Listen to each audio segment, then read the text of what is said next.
นะ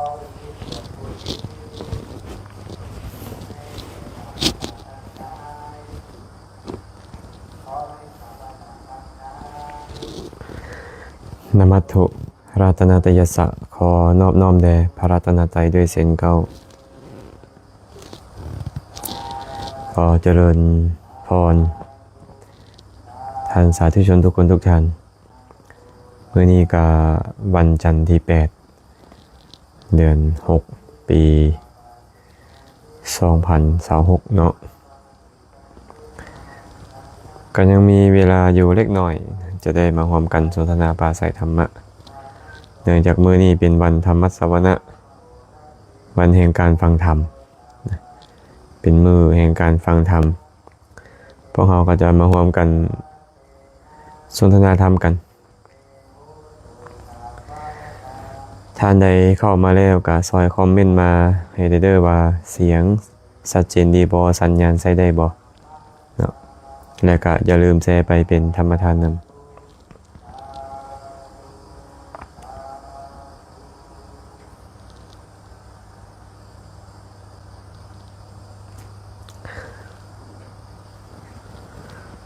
ท่านใดที่เข้ามาแล้วนะก็มีปัญหาธรรมะข้อใดเนาะก็สามารถคอมเมนต์เข้ามาสนทนาธรรมนำกันได้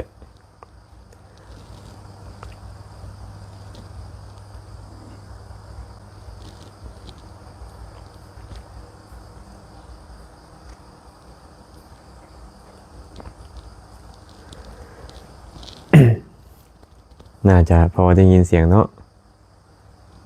สอนคำเสียงชัดเจนดีพระอาจารย์เจริญพรสาธุอนุโมทนาบุญนำเด้ออนุโมทนาบุญนำผู้ใดฟังจากไซเดเสียงชัดเจนดีบ่สัญญาณชัดเจนดีบ่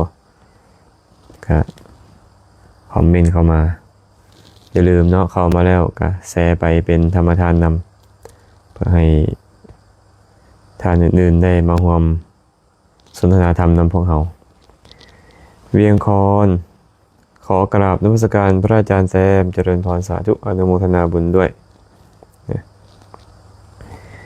ก็รอทานเวลาอีกจักน้อยหนึ่งให้ญาติธรรม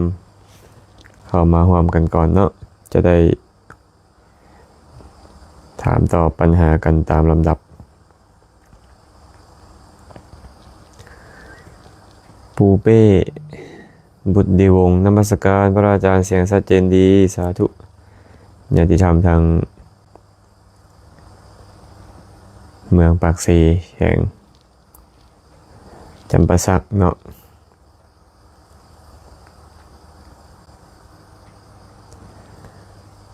จันบุตรวงศ์กราบนมัสการสาธุกราบนมัสการพระอาจารย์ฟังอยู่คนยังก็ฟังอยู่นครพนมเสียงชัดเจนดีโอ้สาธุสาธุอนุโมทนาบุญนำเด้อสมสนุกกิฟฟรีน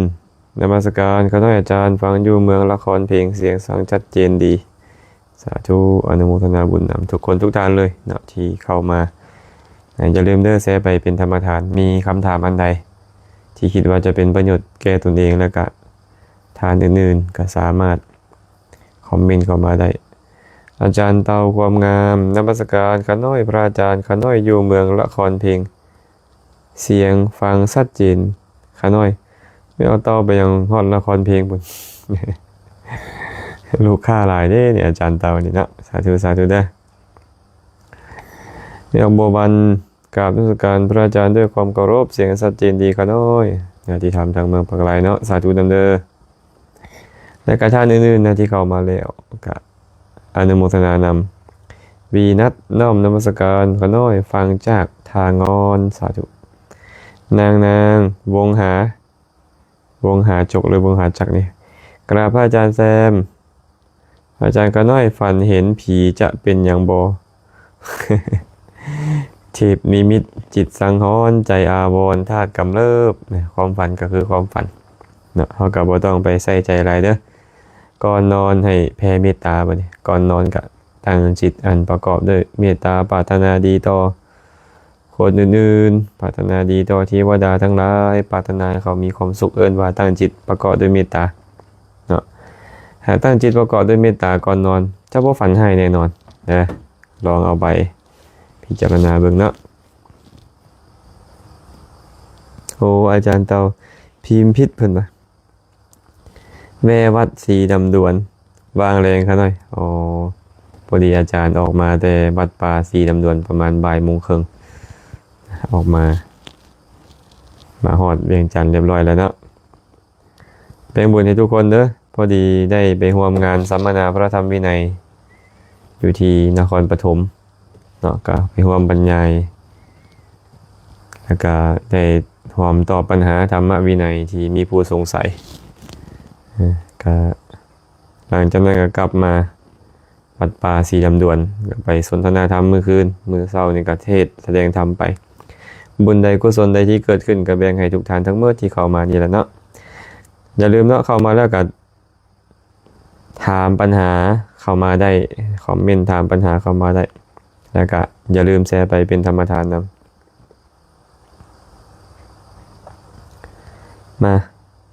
มาคำถามแรกเลยเนาะ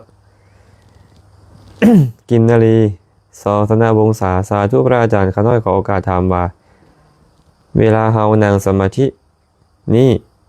เฮาฮู้ได้จังไดว่าฌานที่1หรือฌานที่2ขอความกระจ่างแจ้งได้ข้าน้อย เวลานั่งสมาธิฮู้ได้จังไดว่าฌานที่1ฌานที่2ก็เหมือนกับเฮากำลังสดแกงเหมือนกับเราสดแกงเนาะซุมื้อนี้แกงหยังดีแกงอึ่งบ่ใส่ใบมะขามเฮาจะฮู้ได้จังไดว่าแกงอึ่งของเฮานี่นะมันส้มมันเค็มหรือมันเผ็ดเติมเกลือไปเท่าใดมันจึงเค็มขึ้นลดเกลือลงเท่าใดมันจึงจางลงจังซี่เป็นต้นคือกันเลยการที่เฮาได้ปฐมฌานทุติยฌานตติยฌานจตุตฌานเป็นต้นเฮาก็ต้องฮู้เองนะเฮาต้องฮู้เองเวลาที่บุคคลใดบุคคลหนึ่งเจริญสมาธิจนได้ฌานนี่นะฌานที่1ที่มันเกิดขึ้นนะมันก็จะมีองค์ประกอบอยู่5ประการที่เฮามักได้ยินกันก็คือวิตกวิจารปีติสุขและเอกคตาเนาะสภาพแบบนี้ที่มันเกิดขึ้นแล้วก็มีอารมณ์เดียวคือนิมิตของสมาธิอยู่เนาะหากออกจากสมาธิมาพิจารณาองค์ฌานก็จะรู้ว่าฌานนี่เป็นฌานที่1มีวิตกเป็นลักษณะนี้วิจารเป็นลักษณะนี้ปีติสุขเอกคตาเป็นลักษณะนี้ถ้าเขาเห็นโทษของมันว่าวิตกนี่นะมันยังอยู่ใกล้กามอยู่และก็พยายามน้อมไปถึงฌานที่2มันก็จะละฌานที่1ไปสู่ฌานที่2ฌานที่2ก็จะบ่มีวิตกหากเป็นในพระสูตรก็ฌานที่2ก็จะบ่มีวิตกบ่มีวิจารมีแต่ปีติอย่างสี่เป็นต้นในลักษณะของพระสูตรเนาะฉะนั้นเวลาที่เราเจริญฌานจนได้ฌานเข้ากับฮู้เองนั่นแหละว่าฌานที่1เป็นแนวใดฌานที่2เป็นแนวใดนะก็เพิ่งจะเคยได้ยินเพิ่นว่าปัจจตังเนาะฮู้ได้เฉพาะตนจังซี่นี่ตอบให้เป็นนี่เด้อผู้ที่เจริญฌานได้ก็จะฮู้เองนะสิงหาเนาะขอโอกาสพระอาจารย์ข้าน้อยขอแนวทางฝึกอานาปานสติในข้าน้อยขอความอนุเคราะห์ความจริงแล้วได้เว้าไปหลายรอบเนาะเรื่องเกี่ยวกับอานาปานสตินี่นะอานาปานะคือเฮาได้ฮู้กันนั่นแหละว่ามันแปลว่าลมหายใจเข้าลมหายใจออกสติก็คือความระลึกรู้ความระลึกรู้อยู่ในลมหายใจเข้าลมหายใจออกเอิ้นว่าอานาปานสติอานาปานสตินี่นะเวลาที่พวกเราเจริญอานาปานสตินะแน่นอนแหละถ้าหากว่าจิตของบุคคลใดฟุ้งซ่านก็จะออกไปหาอารมณ์อื่นก็ออกไปหาอารมณ์นี่ได้ออกไปหาอารมณ์นั่นได้ก็อย่าลืมบอกตัวเองอยู่เสมอว่าเรากำลังเจริญอานาปานสติคือฮู้ลมหายใจเข้าออกเท่านั้น ฟุ้งซ่านไปบนอื่นก็ต้องพยายามดึงเข้ามาหาลมหายใจเข้าออกฟุ้งซ่านไปก็ต้องพยายามดึงเข้ามาหาลมหายใจเข้าออกเนาะเพื่อนอุปมาจิตของพวกเขาเนี่ยเหมือนกับตัวงัวที่บ่มีเสือกไปมัดบ่มีลักไปปักเพื่อมัดงัวมันก็ไปตามทงตามทาต้องการกินหญ้ามันก็ไปหาหญ้าต้องการกินน้ำมันก็ไปหาน้ำตามต้องการฉันใดก็ฉันนั่นเพิ่นว่าจิตที่บ่ได้มีสมาธิมาฝึกมันนี่นะมันก็จะเล่นไปหาอารมณ์นี่เล่นไปหาอารมณ์นั่นเด้แต่ถ้าหากว่าเราเอาสมาธิมาฝึกมันเนาะสติเปรียบเสมือนเสือกอารมณ์ของสติเปรียบเสมือนกับหลักหากเอาเสือกนี่ไปผูกไว้กับหลัก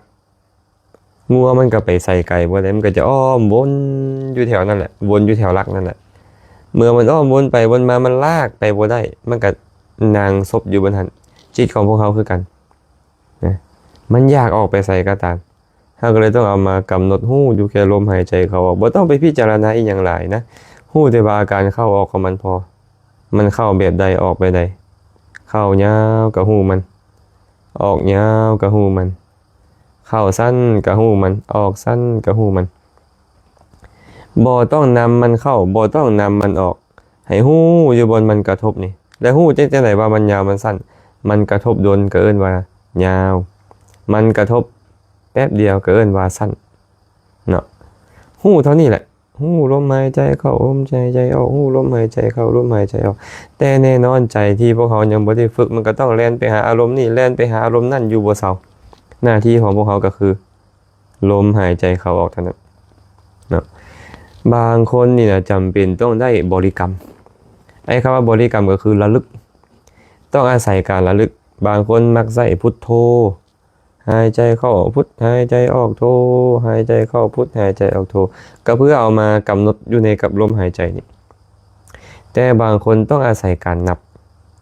เข้าออกนับ1ไปสิเข้าออกนับ2ไปเข้าออกนับ3เข้าออกนับ4เข้าออกนับ5ไปสิแหละบ่ให้นับต่ำกว่า5บ่ให้นับเกิน10ระลึกในใจนั่นแหละบ่ต้องออกปากว่า1 2 3ไปเลยระลึกในใจเข้าออกกับหู้1เข้าออกกับหู้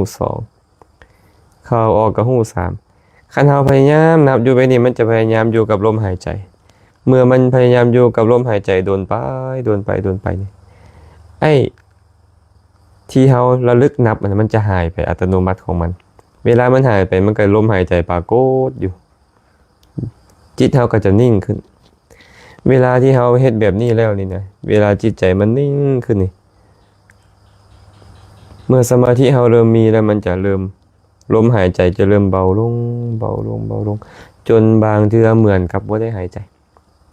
เนาะบางเทื่อเหมือนกับบ่ได้หายใจเลยบางคนนี่ก็ย่านบางคนก็ตกใจเฮาเป็นหยังตอนนี้นี่นะคือว่ามันเป็นแบบนี้ก็พยายามหายใจสุดท้ายแล้วก็สมาธิก็ตกไปก็ต้องมาเริ่มใหม่ฉะนั้นการปฏิบัติแบบอานาปานสติมันจะบ่เหมือนอย่างอื่นบ่เหมือนกสิณบ่เหมือนอสุภะเป็นต้นที่นิมิตของสมาธิจะชัดเจนขึ้นอานาปานสตินี่สมาธิดีขึ้นเท่าใดลมหายใจมันจะละเอียดเข้าสมันเฮาก็บ่ต้องตกใจเนาะเมื่อลมหายใจมันละเอียดเข้านี่จนเหมือนบ่หายใจเฮาก็ต้องระลึกบอกตัวเองเสมอว่าคนที่บ่หายใจมีแต่คนตายคนอยู่ในท้องคนดำน้ำคนเขานิโรธพวกพรหมเนาะพวกแบบนี้เลยบ่หายใจแต่เฮาบ่เป็นคนพวกนั้นเฮาก็เลยต้องหายใจเพียงแต่ว่ามันละเอียดแล้วก็พยายามกำหนดอยู่บนปลายดังนี่แหละเมื่อเฮาเฮ็ดได้แบบนี้โดนเข้าเนาะเฮ็ดได้เรื่อยๆนี่นะใจมันก็จะค่อยสงบแล้วก็นิมิตของสมาธิจะปรากฏนิมิตของสมาธิก็จะปรากฏนะมันจะมีแสงสว่างบ่หรือว่าเป็นเหมือนกับเมฆเป็นเหมือนกับไฟเป็นเหมือนกับอีหยังนี่แหละมันก็จะมาวูบเข้ามาแบบนี้แหละแสดงว่าตอนนั้นน่ะสมาธิเฮาเริ่มมีกำลังขึ้นเลยนะแต่ว่าเฮาบ่ต้องไปสนใจมันเนาะบ่ต้องไปสนใจหรอกมันจะมาแบบใดก็ตามแต่ละคนจะบ่คือกันแตกต่างกันไป ให้ระลึกอยู่เสมอว่าเฮากำลังเบิ่งลมหายใจเข้าเบิ่งลมหายใจออกอยู่อีหยังสิมาก็ตามจะมีภาพหยังปรากฏมีแสงสว่างปรากฏก็บ่ต้องสนเบิ่งแต่ลมหายใจนี่สุดท้ายแล้วไอ้นิมิตนั้นมันก็จะมารวมกับลมหายใจได้เมื่อมารวมกับลมหายใจได้เฮาก็จังค่อยอยู่กับสภาพนั่นแหละโดนเข้าแล้วจังค่อยเข้าไปเพ่งนิมิตนี้จังสามารถจะเข้าฌานได้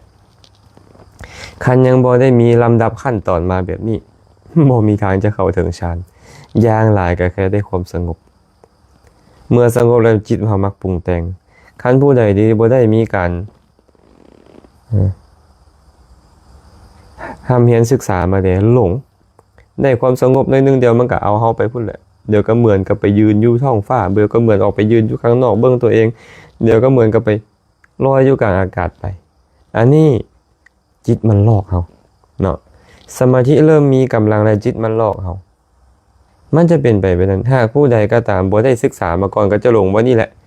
คือการได้คุณธรรมสั้นใดสั้นหนึ่งละอาจจะได้ฌานหนึ่งฌานสองก็ว่าไปตามความเข้าใจของตัวเองแต่ขอให้ฮู้เถิดว่านั่นแบบฟุ้งซ่านยังบ่เป็นสมาธิแท้เพียงแต่จิตใจมันสงบลงแดนะแต่เฮาดันไปปรุงไปปุ้งไปใจสงบแล้วมันปรุงฉะนั้นพวกเราก็เลยต้องฮู้มันจะคิดไปมันจะมีภาพมีอย่างแบบใดก็ตามแล้วที่มันเกิดขึ้นให้เฮาเบิ่งอยู่แต่บนที่ลมหายใจกระทบเท่านั้นบ่ต้องไปสนใจเนาะแล้วก็มันจะมีลำดับการเป็นไปแบบนี้อันนี้เป็นอุบายในการเจริญอานาปานสติในส่วนเบื้องต้นเนาะบ่ต้องสนใจหยังสนใจแต่ลมหายใจเข้าออกก็พอมันจะมีอีหยังก็ตามมันบ่ทันมันหลอนเลยเคยมีพระองค์หนึ่งเพิ่นก็ไปปฏิบัติไปปฏิบัติมาใจมันเริ่มสงบไปอยู่ในถ้ำอยู่กลางป่าผู้เดียวพอใจสงบแล้วมโนภาพมันปรากฏบัดนี้เห็นภาพผู้หญิงแก้ผ้ามาใส่ได้บัดนี้เฮ็ดจังได๋ล่ะธรรมชาติคนที่บ่ปราศจากราคะมันก็แล่นนำเลยลุกขึ้นแก้ผ้าแล่นนำสิ่งที่ตัวเองนั่นมันมาปรากฏต่อตัวเองก็ปวงไปเลยนะอันนี้ระวังเด้ระวังจะหน่อยนึงตัวนี้เด้การประมาณนี้เนาะการปฏิบัติอานาปานสติแบบย่อๆเนาะเวียงไสยวงศ์โดยนมัสการข้าน้อยเจริญพรอนุโมทนาบุญนำเด้อดำดวนสุขภูวงศ์แม่แต่งกราบนมัสการพระอาจารย์ข้าน้อยฟังธรรมพระอาจารย์อยู่สาธุเจริญพรรัตนพรสุขสวัสดิ์สาธุเด้อเพชรสมัยเพชรมณีน้อมกราบนมัสการพระอาจารย์เสียงชัดเจนดีข้าน้อยสาธุโตพัดไสยเพชรกราบนมัสการพระอาจารย์ขออนุโมทนาบุญนำเด้อข้าน้อยสาธุทัชพงศ์อุปชิตกุลชัดอยู่ครับพระอาจารย์สาธุขันทองชัยวงศ์กราบน้อมนมัสการพันเตเสียงชัดเจนดีข้าน้อยติดตามฟังธรรมจากพระอาจารย์ตลอดจากบึงการสาธุขอโมทนาบุญนำพระอาจารย์เด้อเจริญพรสาธุแสงเพียรญาติธรรมทางเมืองปากลายเนาะน้อมกราบนมัสการพระอาจารย์สาธุสาธุจันทร์ศรีเนาะกราบนมัสการแม่ขาวศูนย์ปฏิบัติธรรมหลวงพระบางอนุโมทนาข้าน้อยสาธุสาธุสุชาดาสาธุน้อมนมัสการพระอาจารย์อาหารมวลใจสาธุ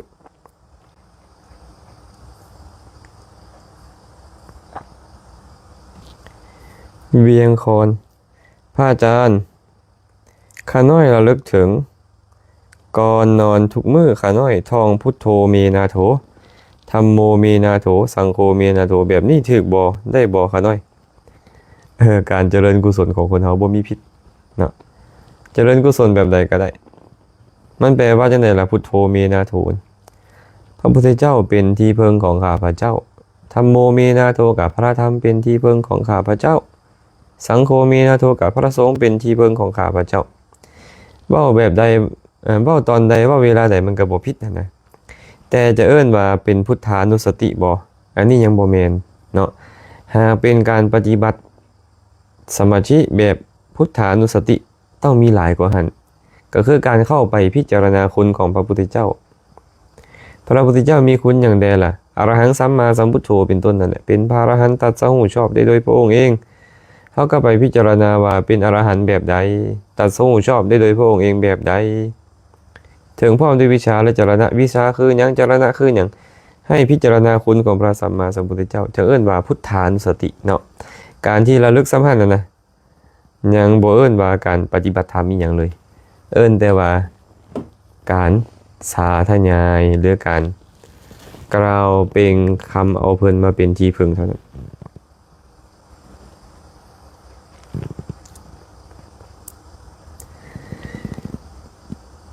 สุที่มาสาธุนอนุสการเจริญพรตาทึมรอวันใสขอถามแน่ขาน้อยสมมุติว่าขาน้อยนิมนต์พระอาจารย์สวดปาริตแล้วขาน้อยเปิดตุกน้ำดื่มหัวเสือให้พระอาจารย์เอามือไปแตะใส่น้ำหันและน้ำนั่นสิเป็นน้ำมงคลเอาไปใส่ได้บอกขาน้อย มงคลนิมนต์ครูบาอาจารย์สวดปาริตแล้วเปิดน้ำดื่มให้ครูบาอาจารย์ไปจับปองน้ำดื่มหรือเอามือแตะใส่น้ำนั่นจะเป็นมงคลเอาไปใส่ได้บ่ต้องทำความเข้าใจมงคลก่อนมงคลคืออย่างมงคลมงคลภาษาลาวนะมุงคุณภาษาบาลีมังคละแปลว่าเหตุแห่งความเจริญมงคลแปลว่าเหตุแห่งความเจริญบ่ว่าจะเปิดเจริญทางโลกหรือว่าเจริญทางธรรมก็ตามเจริญด้วยกุศลก็ตามเอิ้นว่ามงคลที่นี่นะครูบาอาจารย์สู้ว่าสาธยายปริตไป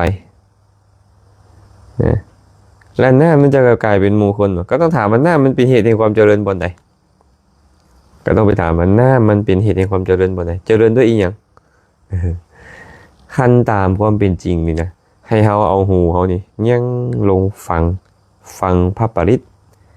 เพิ่นก็จะสวดไปอาเสวนาจะพารานังปันติตานันจะเสวนาปูชาจะปูชนียานังเป็นต้น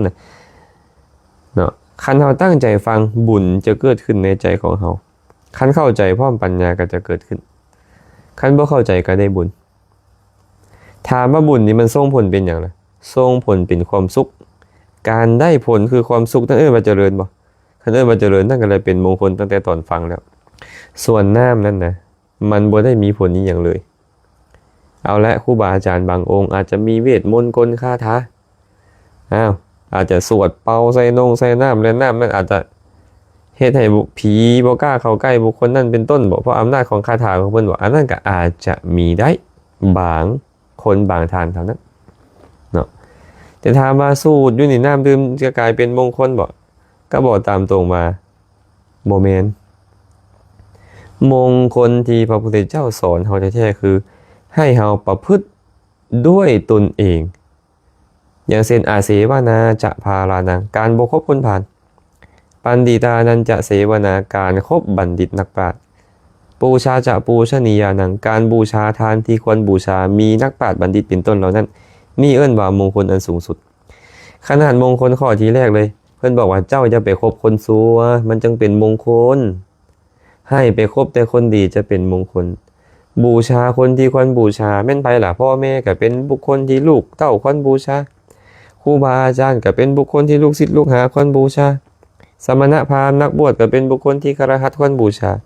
พระพุทธเจ้าก็เป็นบุคคลที่บริสัทธิ์สีควรบูชาพระธรรมก็เป็นสิ่งที่ทุกคนควรบูชา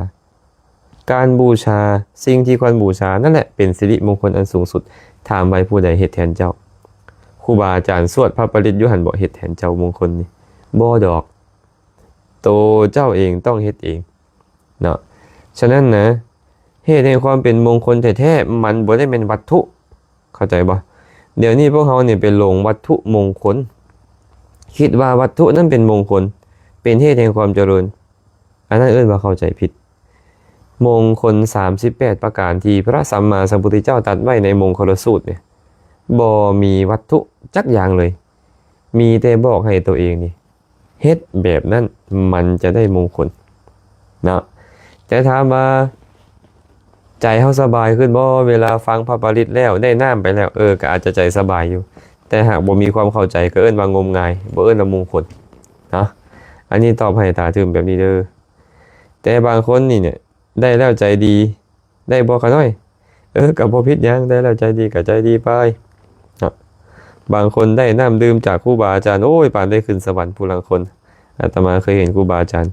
ครูบาอาจารย์บางองค์ก็มักเอาน้ำดื่มให้ญาติโยมเอาไปเอาไปเพิ่นว่าเพิ่นก็เฮ็ดตำทาจมมุบๆมิบๆเป่าใส่น้ำแล้วก็โยนให้ผู้ที่ได้ครับจากเพิ่นก็ดีอกดีใจไปก็แบบนั้นบางเทื่อดีอกดีใจไปถึกเลขถึกเบอร์ก็ว่าโอ้ยย้อนครูบาอาจารย์นี่แหละปฏิบัติแหละก็ตามความเชื่อของแต่ละคนแต่ว่าความเป็นจริงแล้วบ่เป็นไปนั้นเจริญพรเด้อญาติโยมเมื่อทุกคนทุกท่านเลยที่เข้ามาแล้วที่ได้อ่านซื้อก็ตามบ่ได้อ่านซื้อก็ตามเนาะก็เข้ามาแล้วก็อย่าลืมแชร์ไปเป็นธรรมทานนำเด้อน้อมกราบนมัสการสาธุเจ้าค่ะมั่งคั่งร่ำรวยหันนี่ซื้อเพิ่นเนาะหนูมดน้อมกราบนมัสการขาน้อยฟังจากปากช่องแดนน้ำเจริญพรเด้อ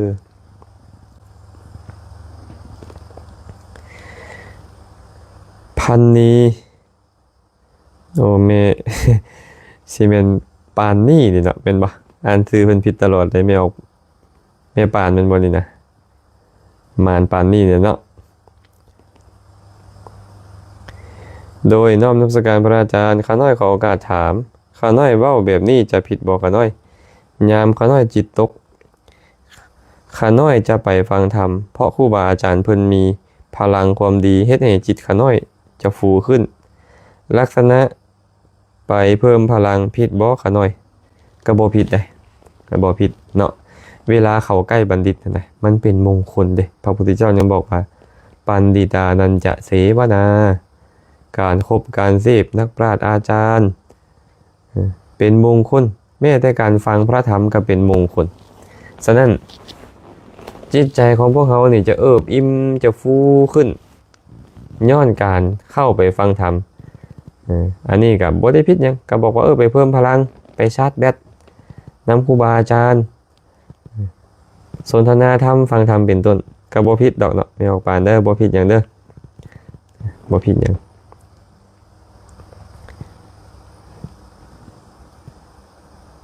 บัวสอนเข็มวงดาราปะนมัสการพระอาจารย์ข้าน้อยขอถามแน่พอดีมื้อนี้ถอนรถถอยสงสัยถอยเนาะอ่านผิดเปิดอ่านผิดเขียนผิดถอยรถและเหยียบแมวตายแต่ข้าน้อยบ่เห็นแมวสิเป็นบาปบ่ ถอยรถไปเหยียบแมวตายบ่เห็นแมวสิบาปบ่เคยมีโยมคนหนึ่งเพิ่นถามแบบเดียวกันนี่แหละว่าอาจารย์ข้าน้อยนี่นะถอยรถไปเหยียบแมวละตายข้าน้อยนอนบ่หลับ3 มื้อว่าซั่นตัวเองนี่เฮ็ดบาปแล้วเพิ่นว่าเพิ่นก็เลยโทรมาหาก็เลยบอกเพิ่นว่าไม่ออกไอ้บาปหรือบ่บาปมันอยู่ที่เจตนาพระพุทธเจ้าตรัสไว้ว่าเจตนาหังภิกขเวกัมมังวะทามิเจตยิตวากัมมังกโรติกาเยนะวาจายะมนัสสาภิกขุทั้งหลายเฮากล่าวเจตนาวาเป็นกรรมเพราะบุคคลจงใจแล้วจึงเฮ็ดกรรมด้วยกายวาจาใจถามว่าตอนเจ้ากำลังขับรถนะเจตนาเจ้าเฮ็ดหยังเจตนาอยากฆ่าแมวบ่เจตนาอยากเหยียบแมวบ่หรือว่าเจตนาเพื่อถอยรถไปเฮ็ดเวียกนี้เวียกนั้นคันเจตนาอยากเหยียบแมวบ่มีกรรมข้อฆ่าแมวบ่มีกรรมข้อเบียดเบียนแมวบ่มีคันตอนนั้นเจ้าอยากให้ผัวแล้วเจ้าถอยรถมันจะเป็นกรรมข้อให้ผัวข้อโกรธผัวเนาะคันตอนนั้นนี่นะเจ้ากำลังฟังเพลงไปพร้อมมวนเพลินอยู่แล้วถอยรถตอนนั้นตัณหามันจะเกิดขึ้นเป็นกรรมข้อความโลภคันตอนนั้นเจ้าฟุ้งซ่านอยู่คิดนี่คิดนั่นอยู่แล้วถอยรถมันจะเป็นกรรมข้อฟุ้งซ่านมันบ่ได้เป็นกรรมข้อฆ่าแมวเนาะเพราะฉะนั้นนะญาติโยมเนาะอันนี้เชดนี่เว้าเรื่องแมวซื่อๆเชดอื่นๆคือกันเลยย่างไปตามธรรมดาคิดเรื่องอื่นอยู่ไปเหยียบมดตายเหยียบแมงตายมันก็บ่เป็นกรรมข้อฆ่าสัตว์บ่เป็นกรรมข้อปาณาติบาตเจ้าคิดเรื่องอย่างอยู่ล่ะเจ้าคิดเรื่องดีถึงเจ้าเหยียบมดตายอยู่ตอนนั้นมันก็เป็นกรรมดีเจ้าคิดเรื่องบ่ดีถึงเจ้าบ่ได้เหยียบมดตายมันก็เป็นกรรมบ่ดีให้เบิ่งที่เจตนาเป็นสำคัญบางคนมักบอกว่าเขาไหนบ่มีเจตนาเขาไหนบ่มีเจตนาความจริงแล้วทุกเวลาเฮามีเจตนาหมด ต่างแต่ว่าเขาเจตนาในเรื่องใดบางคนนี่เจตนาจะดื่มน้ำมือนึงก็ดื่มน้ำยุงผันมากัดทางหลังเบิ่งบ่เห็นเราเอามือไปลูบยุงดันตายได้ถามว่าเจตนาตอนนั้นเจตนาลูบหรือเจตนาฆ่าเจตนาฆ่าบ่มีเจตนาลูบแล้วก็เจตนาดื่มน้ำมันก็เลยบ่เป็นกรรมข้อฆ่าสัตว์แต่ประการใดเนาะอันนี้อยากให้แบ่งกันให้เด็ดขาดเด้อสรุปแล้วก็คือตอนที่ถอยรถเหยียบแมวตายบ่เป็นบาปข้อเหยียบแมวตายบ่เป็นบาปข้อฆ่าสัตว์บ่เป็นบาปข้อเบียดเบียนสัตว์แล้วแต่ตอนนั้นเจ้าคิดอย่างอยู่คันเจ้าอยากให้ผู้นี้อยากให้ผู้นั้นอยู่มันก็เป็นกรรมข้อโทสะนั้นคันเจ้าเพิ่นในเรื่องใดเรื่องหนึ่งอยู่มันก็เป็นกรรมข้อโลภนั้นคันเจ้าฟุ้งซ่านมันก็เป็นข้อฟุ้งซ่านนั้นนี่แล้วแต่เนาะทองส่วนกองกินเมตุโตโน่เนี่ยที่ทำทางเมืองหนองบกเนาะ น้อมกราบนมัสการพระอาจารย์สาธุเด้อ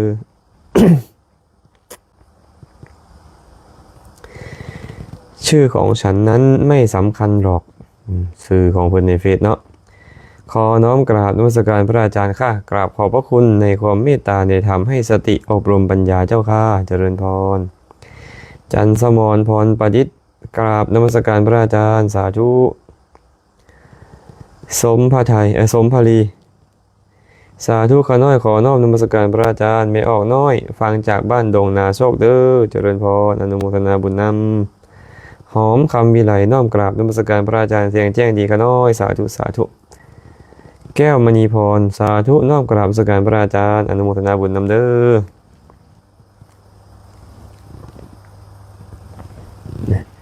อย่าลืมเด้อท่านใดเข้ามาแล้วมีคำถามก็สามารถคอมเมนต์เข้ามาได้แล้วก็อย่าลืมแชร์ไปเป็นธรรมทานนำเนาะ หนิงเพชรมีไซไม่ออกหนิงเนาะกราบนมัสการพระอาจารย์เหตุที่เฮ็ดให้เกิดโยนิโสมนสิการมีอย่างแน่ขน้อยเหตุเกิดแห่งโยนิโสโยนิโสแปลว่าอย่างโยนิโสเนี่ยการใส่ใจให้แยบคายให้ถึกอุบายเอิ้นว่าโยนิโสมนสิการแปลว่าการกระทำไว้ในใจโดยอุบายที่แยบคายเนาะคันกระทำไว้ในใจโดยแยบคาย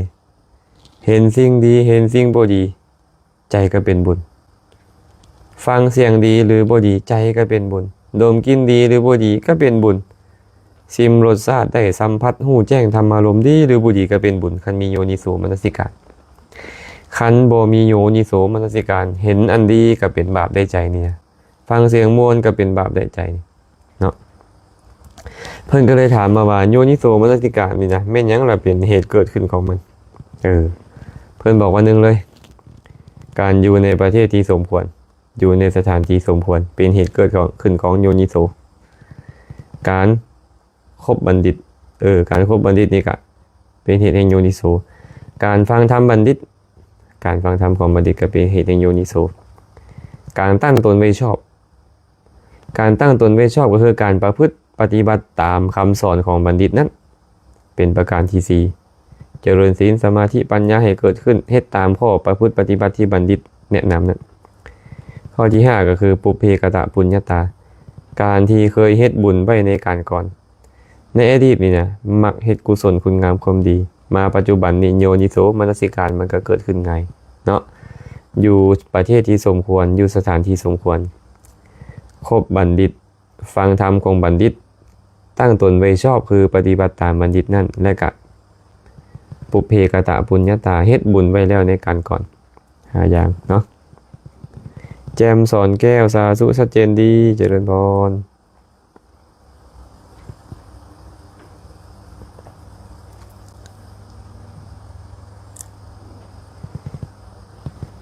นำกราบพระอาจารย์ข้าน้อยขอถามแดในใจข้าน้อยคิดแต่อยากบวชเพราะอยู่กับทางโลกมากะ23 ปีแล้ว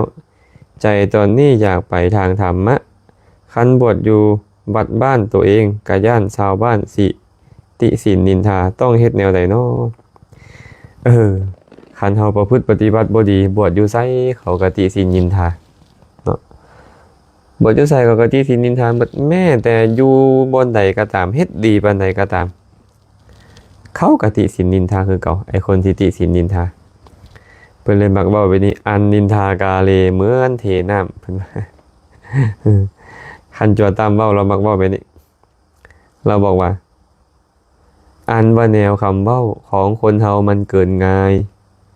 ได้ทั้งหงายและความคำเว้าบ่อยู่ความคนฮักเขากะย่องคนสังเขากะดาคือจังบักเขาเมามาเท่าเฮาแต่เขาคันเฮาคิดดีแล้วไผสิสังกะตามสร้างคันเฮาเฮ็ดแม่นแล้วไผยันย่อกะสร้างเขาเขาสิติทางค่ายเขาที่รวมกันเว้าทางเมืองกะบ่เงียงคันเฮาเฮ็ดดีแล้วนะไผสิเว้าหยังมันก็คือดีคือเก่านะเขาสิติสินินทาปานใดมันก็ดีคือเก่าเนาะอันนี้ก็อยากบวชก็บวชแล้วแหละบวชอยู่ไสก็บวชแต่ว่าคันบวชแล้วบ่ได้กัลยาณมิตรนี่มันอยากเสียหายเด้คันบวชอยู่บ่อนใดก็ตามบ้านตัวเองก็ตามบ้านผู้อื่นก็ตามแหละบ่ได้ครูบาอาจารย์ที่เป็นนักปราชญ์บัณฑิตแนะนำบอกกล่าวเลยนี่นะบ่ฮู้จักศีลสมาธิปัญญาเลยบ่ฮู้ว่าอันใดเป็นธรรมะคำสอนอันใดบ่แม่นธรรมะคำสอนโอ้อันนี้ก็ยุ่งคือกันแต่นี่ก็ได้อาตมาเลยมักเว้าเรื่อยๆว่าการบวชมีหลายแบบบวชเล่นบวชลองบวชครองประเพณีบวชหนีสงสารบวชผ่านเข้าสุขบวชสนุกตามหมู่เพื่อนบวชเปื้อนศาสนาบวชศึกษาธรรมวินัยการบวชเนี่ยมันมีหลายแบบแท้ๆเลยบางคนบวชลิ้นบวชลองซื่อๆเบิ่งก่อนนะได้ยินเขาเจ้าว่าบวชนี่ต้องอดข้าวแรงต้องกินข้าวคาบเดียวอยากได้ฮ้อนต้องได้เย็นดอกอยากได้เย็นต้องได้ฮ้อนมันลำบากแท้บ่เบิ่งสิบวชเบิ่งบวชเล่นๆบวชลองอันนี้บวชครองประเพณีบางคนบวช3 มื้อ7 มื้อแก้บะแก้บนบวช3 เดือนบวชพรรษาหนึ่งตอบแทนคุณบิดามารดาอันนี้เรียกว่าบวชครองประเพณีบวชหนีสงสารโอ้บางคนนี่เห็นความทุกข์ในการเวียนว่ายตายเกิดในวัฏสงสารเห็นว่ามันมีแต่ทุกข์กับทุกข์มันมีความแก่ความเจ็บความตายอยู่มีความพัดพรากจากของฮักอยู่มีความพบพ่อกับสิ่งที่บ่น่าพอใจยังเข้าถึงอบายทุกขติวินิบาตนรกได้เอาและเขาจะบวชอันนี้เอิ้นว่าบวชหนีสงสารบวชพรานเข้าสุขบางคนบวชมาแล้วเบิ่งนั่งฟังเพลงไปแต่ละมื้อแต่ละเว้นแล้วก็แล้วตื่นเช้ามากะบิณฑบาตมาชันเบิ่งนั่งฟังเพลงนอนไปอยู่หั่นแหละบ่เฮ็ดอีหยังเพิ่นนี่นะธรรมะคำสอนบ่ศึกษาภาวนาบ่เจริญเลยอันนี้เอิ้นว่าบวชผ่านเข้าสุขกินข้าวญาติโยมเขาเอาปลามาถวายก็บ่ได้ตอบแทนบุญคุณเขาด้วยการประพฤติดีปฏิบัติชอบอีหยังเลยอันนี้เอิ้นว่าบวชผ่านเข้าสุขบวชสนุกตามหมู่ตามเพื่อนบางคนนี่นะบวชแล้วมีหมู่ไปบวชหมดคันบวชแล้วได้หมู่ได้เพื่อนไปปฏิบัติปานี่ไปปฏิบัติปานั่นไปบุญบ้านนี่ไปบุญบ้านนั่นก็อยู่ได้เนาะได้ไปเที่ยวนี่ได้ไปเที่ยวนั่นอันนี้เอิ้นว่าบวชสนุกตามหมู่เพื่อน6บวชเปื้อนศาสนาบางคนบวชมาแล้วบ่สนใจใยดีในธรรมะคำสอนบ่ศึกษาเรียนรู้ในธรรมะคำสอน บ่เอาธรรมะคำสอนมาประพฤติปฏิบัติบ่บอกบ่กล่าวธรรมะคำสอนเลยกับพาญาติโยมไปเฮ็ดแนวอื่นมาเนี่ยพาญาติโยมไปเสียเคราะห์สะเดาะน้ำบะบนศาลเก่าบวงสรวงบูชาเฮ็ดตะกรุดเสกตะบานเฮ็ดเครื่องรางของขลังสักลายบอกใบ้ให้หวยอันนี้เอิ้นว่าบวชเปื้อนศาสนาเฮ็ดให้ศาสนาของพระพุทธเจ้านี่เปื้อนเนาะแทนที่พระพุทธเจ้าสอนหนทางออกจากทุกข์สอนทานศีลภาวนาสอนศีลสมาธิปัญญาควรจะศึกษาและบอกกล่าวให้ญาติโยมได้เข้าใจให้บริษัทซีได้เข้าใจจะได้พากันขนขวายออกจากทุกข์แต่บวชมาแล้วบ่ศึกษาธรรมะคำสอนเลยพาญาติโยมออกจากคำสอนซ้ำแทนที่ญาติโยมเขาก็มีศรัทธาในพระพุทธพระธรรมพระสงฆ์แล้วแต่ตัวเองบวชมาเป็นหัวหน้าหมู่หัวหน้าคณะก็ซักส่วนญาติโยมไปบะบนซนเก่า เสียเคราะห์สะเดาะน้ำเฮ็ดตะกรุดเสกกบาลไปบอกใบให้ห้วยไปบูชาบวงสรวงพญาอ้างพญาอินทร์พญาพรหมพญาแถนไปเรื่อยนี่เอิ้นว่าบวชเปื้อนศาสนาเฮ็ดให้ศาสนาหกอันเนี้ยเป็นมิจฉาทิฏฐิตื่มซ้ำบางคนสุดท้ายนี่ล่ะบวชศึกษาธรรมวินัยตัวสุดท้ายนี่ดีเด้บวชมาก็ตั้งใจศึกษาธรรมะคำสอนเอาไปประพฤติปฏิบัติตามได้ซ้ำใดก็เอามีเวลาซ้ำใดพอศึกษาหำเรียนธรรมะคำสอนส่วนใดได้บ่ว่าจะเป็นวินัยพระสูตรพระอภิธรรมก็ตามพยายามศึกษาบ่ว่าจะเป็นกรรมฐานก็ตามพยายามศึกษาเนาะและเอาไปประพฤติปฏิบัติตามหรือบ่ก็บอกกล่าวแนะนำคนอื่นต่อนี่เอิ้นว่าบวชศึกษาธรรมวินัยหากเราตั้งใจบวชมาแล้วไปดิวบอนที่บ่ได้มีการศึกษาธรรมะคำสอนเลยครูบาอาจารย์ก็บ่ได้แนะนำบอกกล่าวให้เรียนรู้ให้ประพฤติปฏิบัติตามธรรมะคำสอนเลยบวชอยู่ไสก็อาจจะขาดทุนตัวเนี้ยอาจจะขาดทุนเนาะกันซั่นเนาะเขาก็จะไปคิดหลายแหละคันอยากบวชก็บวชโลดบวชแล้วก็ต้องซอกหาครูบาอาจารย์ผู้ที่มีความรู้ความเข้าใจในธรรมะคำสอนเด้ไปอยู่นำเพิ่นอุปถัมภ์ดูแลเพิ่นศึกษาเรียนเอาข้อประพฤติปฏิบัตินำเพิ่นพอโตแล้ว5-6 พรรษาเป็นหน้าแล้วเอาตัวเองรอดแล้วก็จะค่อยไปประพฤติปฏิบัติในขณะที่อยู่กับเพิ่นกับประพฤติปฏิบัติไปนั่นแหละเนาะหลังจากที่พรรษาเฮาครบ5 พรรษาแล้วท่องปฏิโมกข์ทั้ง2ได้แล้วภิกขุปฏิโมกข์ภิกขุณีปฏิโมกข์แล้วศึกษาเรียนกรรมฐานเข้าใจแล้วเข้าใจพระสูตรที่จะนำไปบอกกล่าวต่อได้ฮู้จักวินัยสามารถเฮ็ดสังฆกรรมอัปโลกนกรรมเฮ็ดแนวใดญัตติกรรมเฮ็ดแนวใดญัตติทุติยกรรมเฮ็ดแนวใดญัตติจตุตกรรมเป็นต้นเฮ็ดแนวใดให้พ่อโตแล้วก็ค่อยออกไปประพฤติปฏิบัติอยู่ผู้เดียวไปอยู่ป่าอยู่เขาลำเนาไผไปนะแบบนี้ดีเนาะอันนี้ตอบให้ไปนี่เด้อคำดีวงดาราเจริญพรเด้อโยมเมคำดีญาติธรรมทางเมืองปากลายน้อมกราบพระอาจารย์ด้วยขาน้อยสาธุเจริญพรอนุโมทนาดวงจันทร์ดวงคำสาธุอนุโมทนาบุญกับพระคุณเจ้าด้วยเด้อที่ได้แสดงธรรมก่อนนอนให้สัตว์ทั้งหลายได้คิดได้นึกทำตามด้วยอนุโมทนาในพระธรรมคำสั่งสอนพระคุณเจ้าของพระพุทธเจ้ากับพระคุณเจ้าด้วยเด้อที่ให้ธรรมะก่อนนอนน้อมกราบนมัสการเจริญพรเด้อ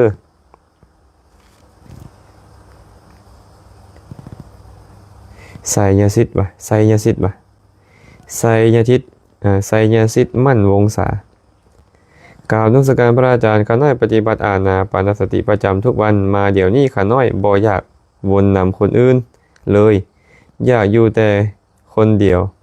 บ่ฮู้ว่าข้าน้อยฮอดขั้นใดแล้วสาธุอธิบายให้ข้าน้อยเด้โอ้ยตัวเองประพฤติปฏิบัติบ่ฮู้ว่าตัวเองฮอดขั้นใดเนี่ยอันนี้ยุ่งอยู่ได้นี่นะ เนาะตัวเองเป็นคนประพฤติปฏิบัติกับบอกว่าบ่ฮู้ว่าตัวเองฮอดขั้นใดอันนี้นี่บ่ได้เด้บ่ได้เนาะเฮาอยากประพฤติปฏิบัติแบบใดก็ตามสิ่งสำคัญที่สุดคือเฮาต้องไปเรียนรู้ในสิ่งนั้นเฮาอยากเจริญอานาปานสติเฮาก็ต้องไปเจาะลึกการเรียนการประพฤติปฏิบัติตามอานาปานสตินี่ว่าแบบใดสภาพแบบใดเกิดขึ้นควรดำเนินตัวแบบใดแน่นอนแหละเวลาประพฤติปฏิบัติธรรมนี่มันได้ความอิ่มเอิบได้ความ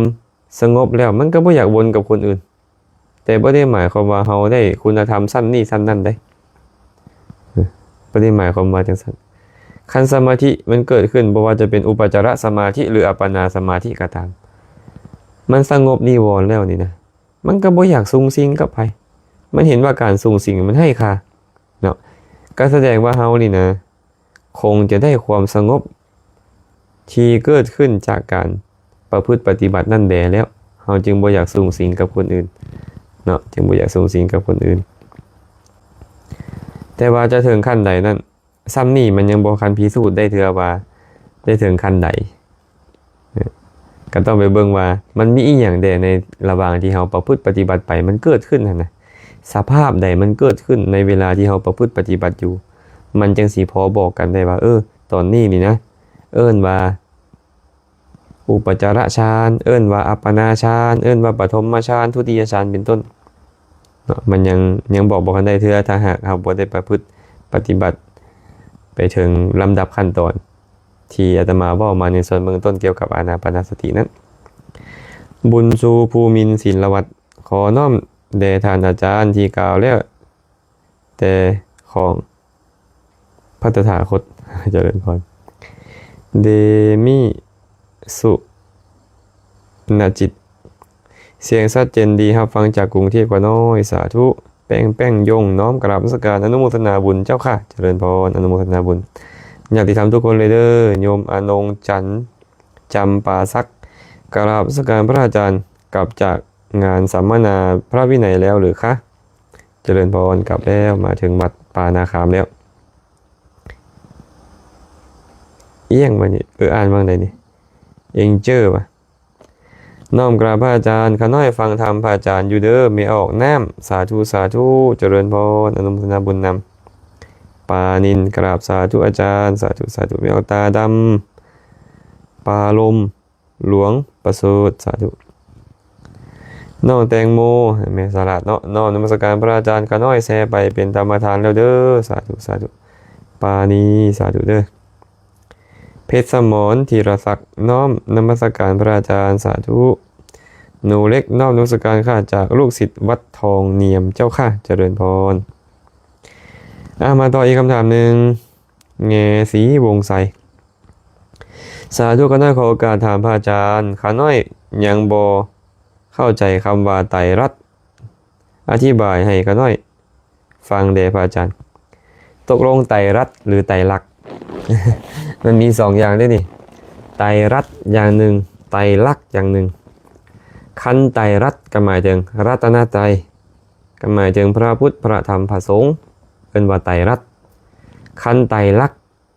ไตรลักษณ์ก็หมายถึงลักษณะ3คืออย่างละอนิจจังทุกขังอนัตตา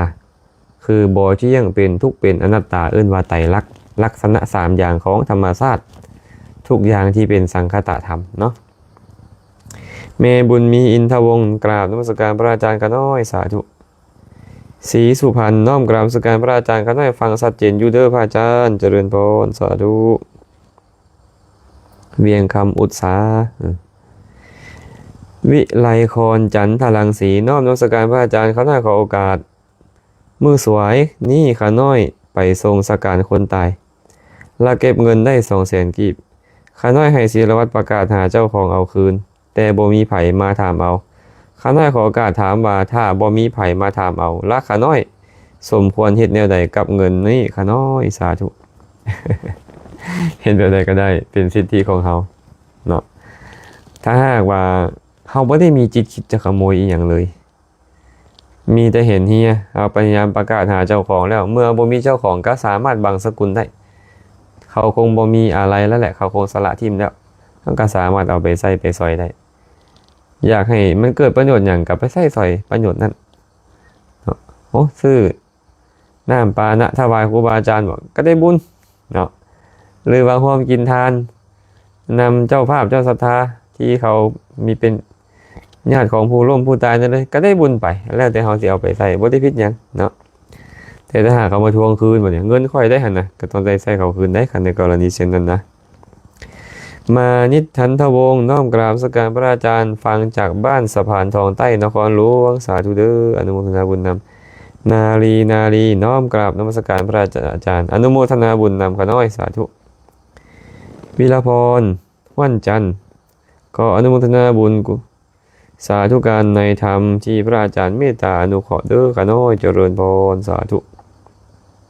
คันทองอุบายในการท่องจำธรรมะให้ได้ดีแด่พระอาจารย์ขอโอกาส ขออุบายในการท่องจำธรรมะให้ได้ดีอาตมามักสอนคาถาหัวใจป้องให้ลูกศิษย์จื้อมมจันมองทันเมาลันเมียนหัน โอ้คือคาถาดีเนาะมมจันมันจมมองท่านมันทองเมาลั่นมันเราเมียนหันมันเฮียนนี่เอิ้นว่าคาถาหัวใจปองเนาะเขาอยากจะท่องจำธรรมะได้ดียิ่งขึ้นนะก็ต้องท่องดุๆแหละท่องดุๆแล้วก็ต้องมีการกำหนด แต่ว่าผู้ใดก็ตามเข้าใจภาษาบาลีหากจะท่องเป็นภาษาบาลีนะเข้าใจภาษาบาลีนำก็จะมีเงื่อนไขดีกว่าคันที่ท่องเป็นภาษาลาวภาษาไทยคันท่องแล้วเข้าใจความหมายก็จะจื้อได้ดีกว่าว่าง่ายๆคือท่องดุๆนั่นแหละท่องดุๆระลึกถึงดุๆเพื่อนเลยบอกว่าอิทธิบาท4เคยได้ยินปะอิทธิบาท4ก็คือบาทฐานแห่งความสำเร็จเนาะ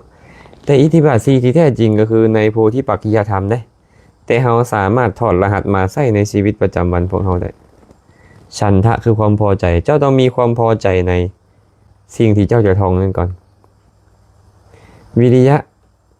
เจ้าต้องมีความเพียรในการท่องบนสาธยายนั้น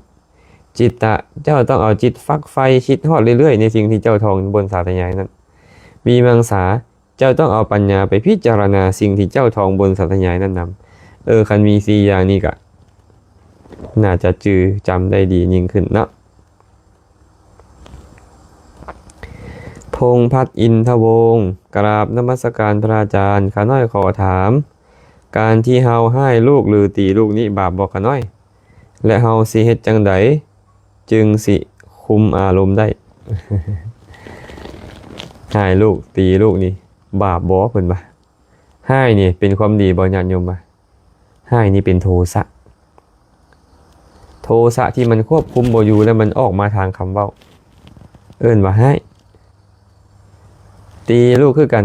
ตีก็ต้องตีด้วยโทสะที่มันควบคุมบ่อยู่ในจิตแล้วมันเลยออกมาเป็นเหตุให้พวกเราต้องเคลื่อนไหวกายเฮ็ดตามใจที่มันสั่งฉะนั้นถามว่าเป็นบาปบ่ล่ะโทสะนี่ก็โตตอนบาปนั่นแหละเนาะให้ผู้ใดก็ตามตีผู้ใดก็ตามเป็นบาปทั้งหมดโดยที่สุดแม้แต่พวกสัตว์สาวาสิ่งก็เป็นบาปคือกันต่างกันแต่ว่าให้ผู้มีคุณหลายขึ้นตีผู้มีคุณหลายขึ้นบาปก็หลายขึ้นตามลำดับ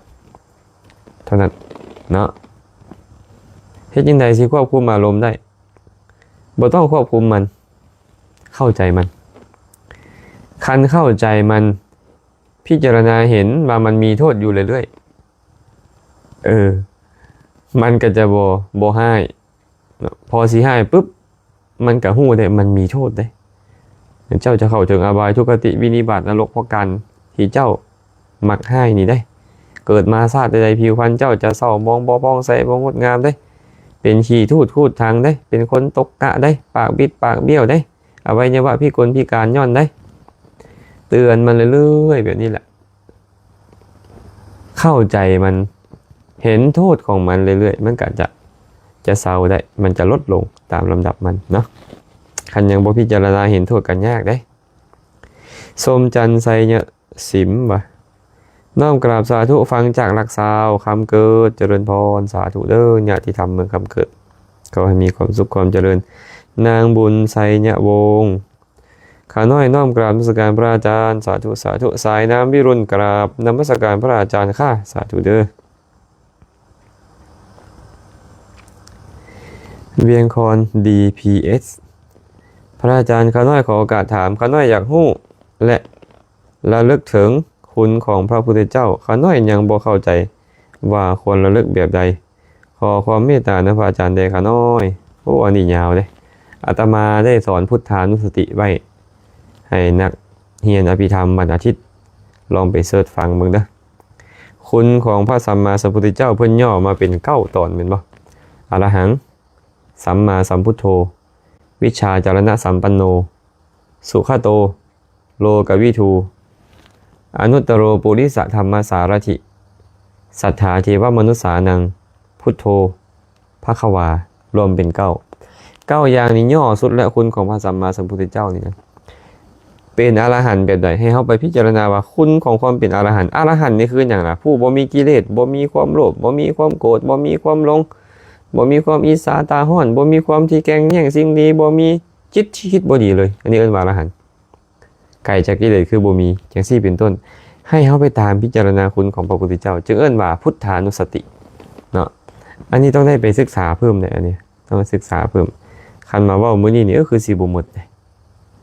คือสิบ่หมดมีแต่ว่าขอข้าวไว้นี่แหละว่าให้เฮาไปตามฮู้คุณของพระพุทธเจ้าเอิ้นว่าพุทธานุสติ วิรัตน้อมนมัสการพระอาจารย์สาธุโอไลนิสดาวงศ์สาธุเด้อเงินวงใสสาธุตุ้ยวันนิดากราบนมัสการพระอาจารย์เขาได้ขอโอกาสขออนุโมทนาบุญนำเด้อขน้อยเจริญพรแมวตุ้ยนวลจันทร์จันทิยวงศ์ขน้อยฟังจากแขงสวรรค์เขตโดยสาธุเจริญพรสุมิตาบุษบากราบนมัสการพระอาจารย์สาธุเมนูเพียรแก้วมณีวงศ์น้อมกราบนมัสการสาธุขอแชร์เป็นธรรมทานญาติธรรมทางเมืองปากลายเนาะทิพวรรณแสงสิริจันทร์น้อมกราบนมัสการพระอาจารย์เป็นอย่างสูงเจริญพรเด้อสมพรแช่อึงสาธุกราบสาธุพระอาจารย์รับฟังอยู่เจ้าค่ะเจริญพรญาติธรรมคนอื่นๆเนาะเมดำดวนญาติธรรมเมืองหินบูนแก้วใจวงคำแก้วจินตนาแสงคำยองน้อมกราบรับฟังซ่าไหวพระอยู่ขน้อยเจริญพรเด้อเป็นอย่างนี้วิทยารอดชีวิตกราบนมัสการครับพระอาจารย์ผมวิทยาที่ถ่ายรูปกับพระอาจารย์ที่พุทธมณฑลครับอ๋อเจริญพรสาธุด้วยโยมนะอนุโมทนาบุญเด้อมาเบิ่งอีกคำถามหนึ่งเนาะสมัติอันเนี้ยสมสนุกกิฟฟารินกราบถามพระอาจารย์งูเห่าเข้าเฮือนขาน้อยโบก้าไล่ออกหาเขามาไล่ออกแต่เขาบอกว่าโบก้าเขาเลยตีงูตายเป็นกรรมหนักเป็นลางดีหรือบดีขาน้อย โอ้ยอาจารย์นี่โบแมน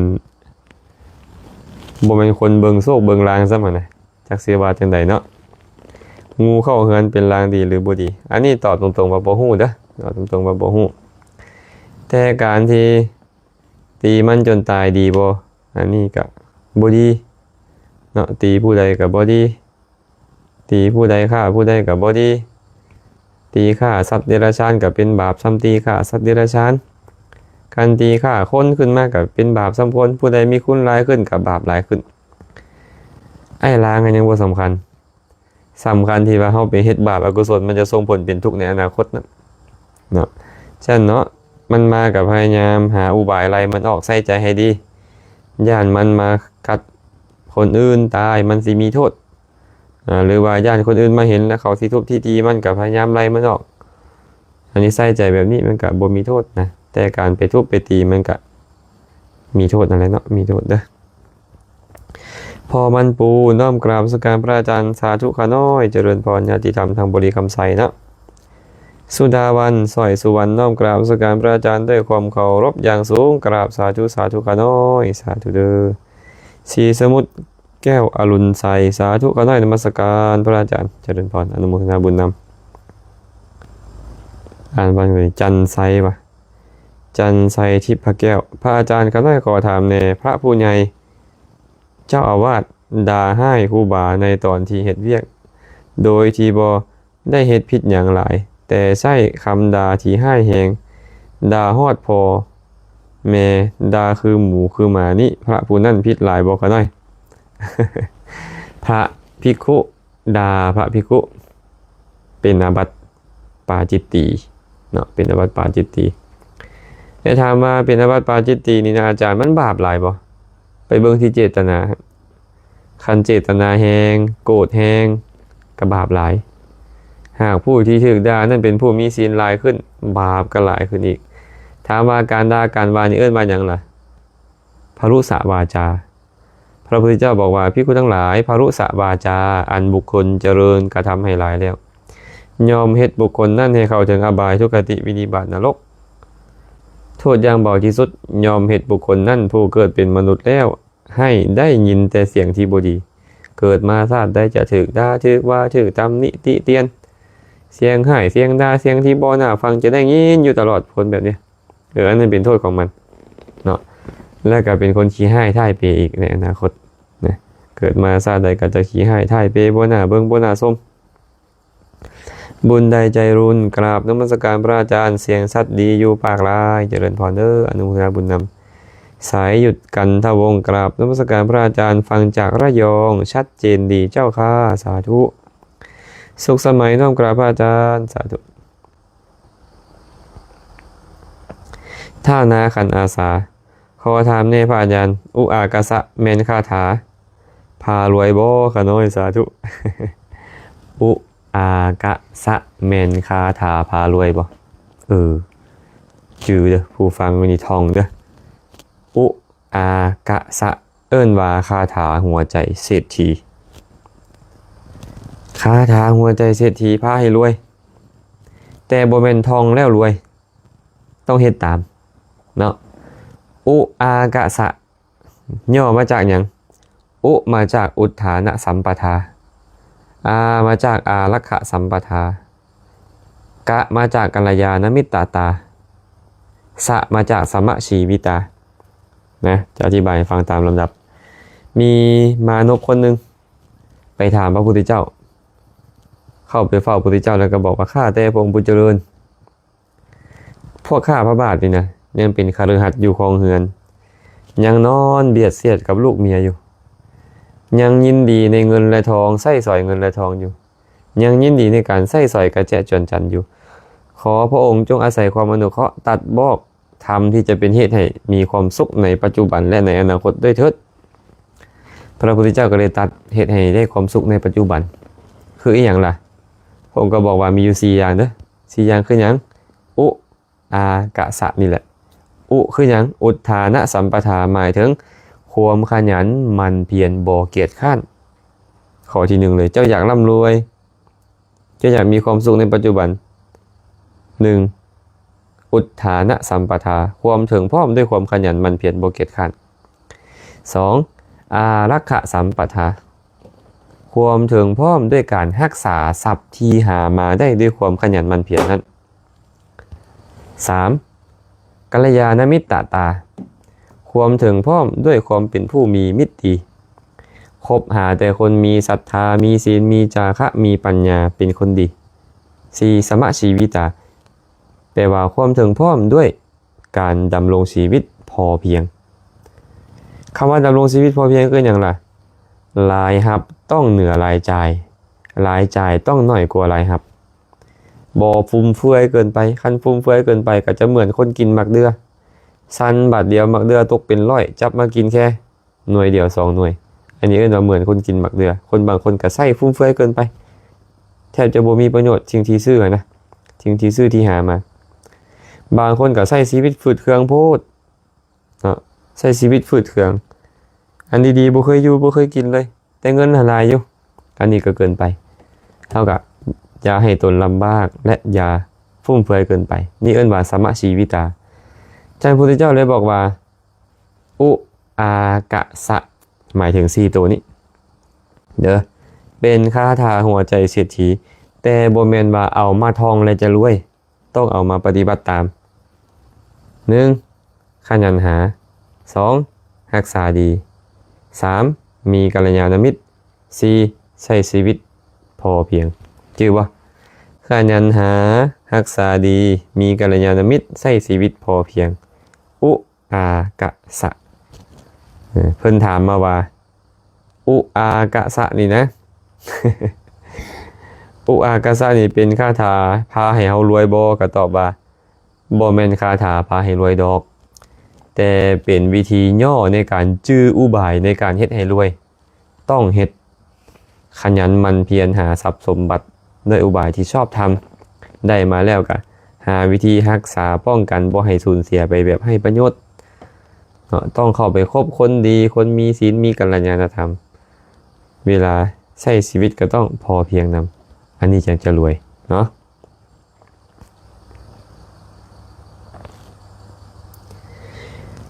บุญชูภูมินทร์ศิลวัฒน์ขาน้อยคือ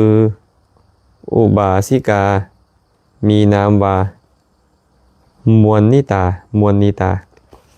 เขาก็มีคำถามแน่คือยิ่งศึกษายิ่งปฏิบัติธรรมตามคำของพระตถาคตยิ่งเห็นชารามรณะโสกะปริเทวะทุกโทมนุษย์อุปญาตหลายขึ้นยิ่งหู้สึกว่าเบื่อหน่ายและบ่อยากมีอายุยืนปานใดนี่ขาน้อย กำลังยึดมั่นในรูปหรือความประมาทบ่ขะน้อย ยิงเห็นยิงบ่อยากมีอายุยืนคำว่าบ่อยากมีอายุยืนนี่หมายถึงหยังมันจะไปหมายถึงว่าอยากตายก่อนวัยอันควรบ่แม่นเลยเนาะคันคนเข้าใจธรรมะแท้ๆนี่นะเขาจะบ่อยากตายแล้วก็บ่อยากอยู่บ่อยากอยู่นำบ่อยากตายนำคือบ่อยากมีเลยบ่อยากมีแต่บ่ได้หมายความว่าเขาจะอยากตายไวๆเด้เห็นบ่ภาษาลีบุตรเพิ่นบอกเพิ่นนี่บ่ย้านความตายเนาะบ่ย้านความตายแต่อยู่รอความตายเหมือนกับคนเลี้ยงงัวเอางัวคนอื่นไปเลี้ยงรอท่าคาจ้างเท่านั้นเพิ่นว่าตายมาละดีแล้วเพิ่นว่าแต่ว่าบ่แม่นว่าอยากตายตอนนี้เพราะเพิ่นอยู่โดนเท่าใดประโยชน์ก็เกิดหลายขึ้นเท่านั้นเพราะฉะนั้นเนาะถ้าหากเราเห็นความแก่ความตายความเจ็บความป่วยความโศกเศร้าเสียใจพิไรลำพันธ์อยู่เนืองๆนี่นะมันก็จะเป็นเหตุให้พวกเขาบ่อยากเกิดเนาะเป็นเหตุให้พวกเขาบ่อยากเกิดบ่เป็นว่าอยากอายุสั้นลงบ่เป็นเลยเป็นเหตุให้บ่อยากเกิดเพราะเกิดมามันจังมีแก่จังมีเจ็บจังมีตายจังมีโศกเศร้าเสียใจพิไรลำพันธ์เพราะฉะนั้นเด้อพวกเขาก็ให้พิจารณาแบบนี้ให้พิจารณาคันว่าประมาทบ่ถามว่าเขาน้อยประมาทบ่คำว่าประมาทหรือบ่ประมาทมันก็เบิ่งว่ามีสติบ่ใช้ชีวิตแต่ละมื้อละเว้นน่ะมีสติมีสัมปชัญญะบ่คันเห็นอยู่เห็นว่าทุกข์โทมนัสอุปาทานเป็นต้นนี่มันบ่ดีอยู่แต่ก็ยังบ่มีสติในการดำเนินชีวิตอยู่อันนั้นก็ชื่อว่าประมาทส่วนบุคคลใดใช้ชีวิตโดยสติโดยมีสัมปชัญญะผู้นั้นก็เอิ้นว่าผู้บ่ประมาทไปเนาะคำบ่งว่ะโดยน้อมนมัสการพระอาจารย์ข้าน้อยแม่ข่าวคำบ่งข้าน้อยฟังจากประเทศสวีเดนเมืองสต็อกโฮล์มแต่ตอนนี้ข้าน้อยนอนอยู่ห้องหมอท่าผ่าตัดมื้ออื่นน้อมกราบเป็นอย่างสูงข้าน้อยเสียงแจ้งดีโอ้เจริญพรเด้อขอให้หายป่วยไวๆเด้ออาจารย์ไปเฮ็ดบุญมาหลายเนาะ8 บรรยายทำอยู่ไทยนำอยู่ลาวนำได้พยายามบอกกล่าวธรรมะสั่งสอนแนะนำธรรมะอยู่ได้บูชาเจดีย์ในสถานที่ต่างๆน้อมนมัสการคุณของพระสัมมาสัมพุทธเจ้าทุกสิ่งทุกอย่างเลยที่เฮ็ดบุญก็ขอแบ่งให้แม่ข่าวคำบ่งเด้อให้มีส่วนร่วมในบุญที่อาจารย์ได้เฮ็ดทุกอย่างทุกประการเด้อขอให้หายป่วยไวๆปุยเนาะน้อมกราบสาธุพระอาจารย์สาธุอุ่นเรือนโมมะเกลือกราบนมัสการพระอาจารย์เจ้าค่ะรับฟังที่ไทยอำเภอศรีบุญเรืองจังหวัดหนองบัวลำพูติดตามรับฟังตลอดเจ้าค่ะสาธุสุพรอเปียงกราบสาธุพระอาจารย์รับชมจากสมุทรสาครเจ้าค่ะเจริญพรญาติธรรมทางฝั่งไทยขอให้มีความสุขความเจริญเด้อชัยลาวจ็อกเกอร์ขอกล้าถามแน่ค่ะน้อยถ้ามีอย่างเกิดขึ้นกับเฮาและเฮาสามารถน้อมใจว่าสัตว์โลกเป็นไปตามกรรมนี่ชื่อว่าได้ปฏิบัติธรรมตามคำสอนของพระพุทธเจ้าบ่ค่ะน้อยถูกแล้วเนาะมีอย่างเกิดขึ้นแก่เฮาจะเป็นสิ่งที่น่าพอใจหรือบ่น่าพอใจก็ตามเฮาได้รับสิ่งที่ดีๆก็ตามหรือว่าได้รับสิ่งที่บ่ดีก็ตามหากเฮาใส่ใจว่าสัตว์โลกเป็นไปตามกรรมเฮาเองก็เป็นหนึ่งในสัตว์โลกเฮาก็เป็นไปตามกรรมที่มันจัดสรรเฮ็ดกรรมดีเอาไว้กรรมก็จัดสรรให้ได้รับผลที่ดีที่น่าพอใจเฮ็ดกรรมชั่วเอาไว้กรรมก็จัดสรรให้ได้รับสิ่งที่บ่ดีที่บ่น่าพอใจไปถึกแล้วเนาะก็พยายามแบบนั้นเรื่อยๆแหละ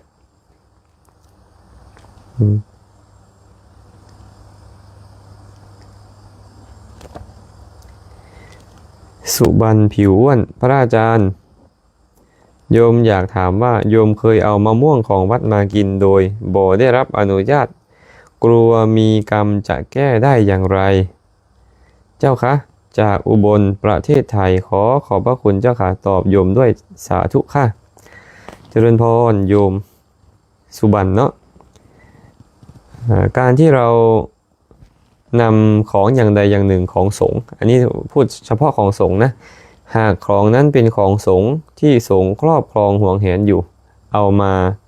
บริโภคหรือใช้สอยโดยพละการถึงเราจะไม่ได้มีเจตนาที่ไม่ดีก็ตามแต่ชื่อว่าเรากำลังเป็นหนี้สงฆ์เมื่อเราเป็นหนี้สงฆ์เราก็จำต้องใช้คืนถ้าไม่ใช้คืนมันจะมีโทษเนาะฉะนั้นโยมก็แค่นำมะม่วงก็ตามหรือนำสิ่งใดสิ่งหนึ่งที่มีราคาเท่ากับมะม่วงที่โยมเคยกินไปนั้นไปใช้หนี้สงฆ์ก็นำสิ่งของใดสิ่งของหนึ่งไม่ว่าจะเป็นมะม่วงผลไม้หรือของอย่างใดอย่างหนึ่งที่มีราคาเท่ากันหรือยิ่งกว่าเนี่ยเอาไปหาสงฆ์และก็แจ้งกับพระสงฆ์ว่าท่านผู้เจริญข้าพเจ้าได้เอาของสงฆ์สิ่งใดสิ่งหนึ่ง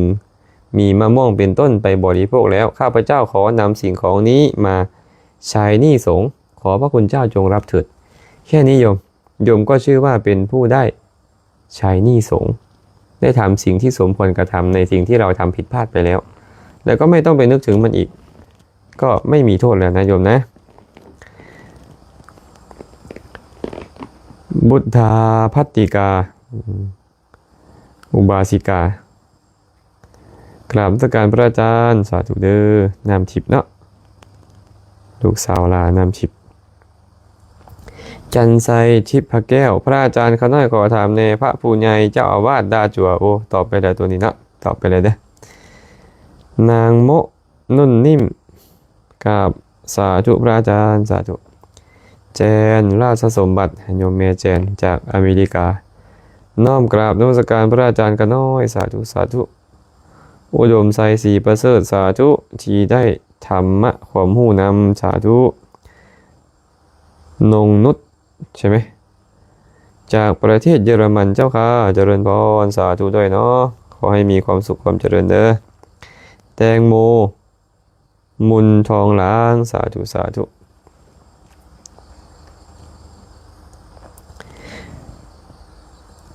อภัยพรบ่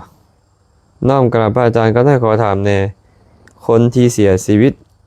ย้อนอุบัติเหตุดวงจิตของเขาจะไปตกอยู่ภพภูมิใดส่วนผู้เป็นพ่อแม่ควรน้อมจิตแนวใดบุญจึงไปถึงผู้ตายได้อันนี้ตอบตามตรงว่าเขาบ่สามารถฮู้ได้ว่าเขาตายแล้วเขาไปอยู่ไสนะเขาบ่สามารถฮู้ได้แต่บ่ว่าจะตายแบบใดแบบหนึ่งก็ตามหากตอนใกล้ตายใจบ่ดีก็จะเข้าถึงนรกแดกำเนิดเดรัจฉานแดเปรตวิสัยอสุรกายแดจะตายแบบใดๆก็ตามหากตอนใกล้ตายใจดีเมื่อตอนใกล้ตายใจดีก็เข้าถึงสุคติโลกสวรรค์แดเข้าถึงความเป็นมนุษย์แดตามแต่บุญจะจัดสรรไปหากถามอาจารย์ตอนนี้ว่าเขาจะไปสู่ภพภูมิใดอาจารย์ตอบบ่ได้เพราะบ่ฮู้เนาะแต่ว่าหากกุศลส่งผลก็ไปสู่สุคติอกุศลส่งผลก็ไปอบายไปถ้าหากเข้าไปสู่อบายพ่อแม่ต้องใส่ใจในใดจึง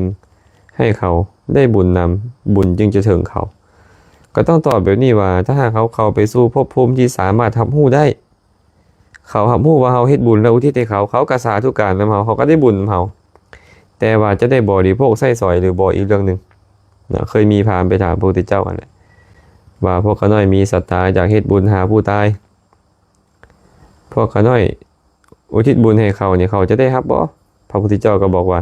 หากเขาไปเกิดในฐานะเหมาะสมก็ได้รับได้บริโภคหากไปอยู่ในฐานะบ่เหมาะสมก็บ่ได้รับบ่ได้บริโภคอันใดเอิ้นว่าฐานะเหมาะสมในฐานะบ่เหมาะสมตายไปแล้วไปเกิดในนรกบ่เหมาะสมหากไปเกิดในนรกบ่ได้โอกาสไปเกิดในกำเนิดเดรัจฉานก็บ่ได้โอกาสไปเกิดเป็นมนุษย์ก็บ่ได้โอกาสไปเกิดเป็นเทวดาก็บ่ได้โอกาสจะบริโภคหากไปเกิดเป็นเพศหากฮู้ว่าเฮาเฮ็ดบุญอุทิศให้ได้อนุโมทนาเขาจะได้บริโภคใช้สอยสิ่งที่เฮาเฮ็ดบุญอุทิศให้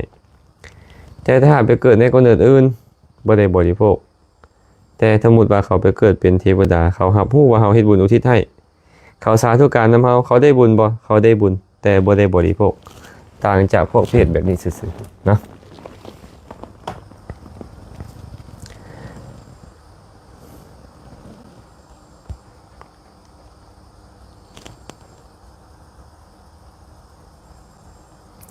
สุมิตา